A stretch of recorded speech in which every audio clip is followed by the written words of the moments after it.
Декоративный камень. В доисламский период люди верили, что в камнях могли селиться духи. Считалось, что такие камни могут защитить от зла и приносить удачу. Этот камень-оберег был дополнительно обработан для того, чтобы усилить его магическую силу.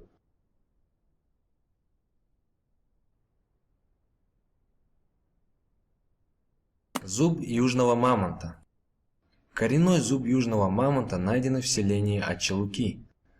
Мамонт имел с каждой стороны верхней и нижней челюсти одновременно только по одному очень крупному зубу.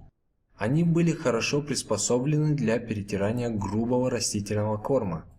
По мере истирания зуба мамонта, как и у современных слонов, менялись на новые.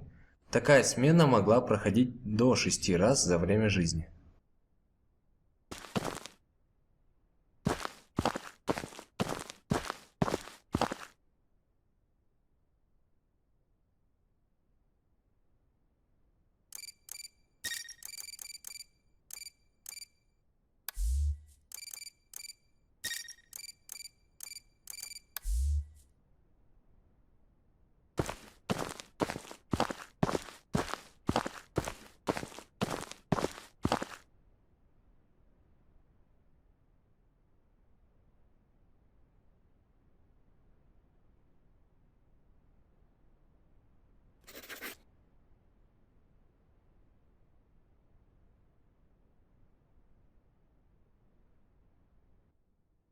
Ядро пращи.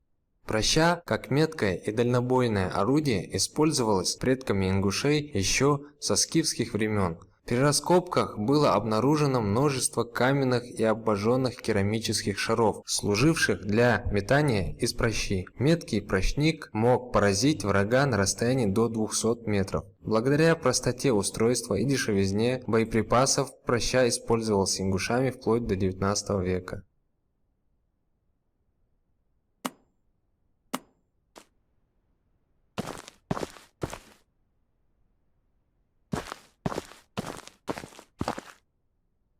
Очажная родовая цепь. Очажная цепь принадлежала роду Баркинхоевых. Она висела над очагом, за которую цепляли котел. Котел то поднимали, то опускали вниз в зависимости от того, какой нужен был огонь, слабый или сильный. Очажная цепь считалась священной и передавалась из поколения в поколение.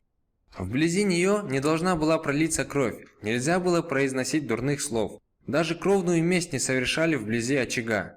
Любой из кровников, если ему удавалось дотронуться до очажной цепи, должен был быть принят как гость. Обнять же очажную цепь означало, что человек ищет защиты или желает стать названным братом.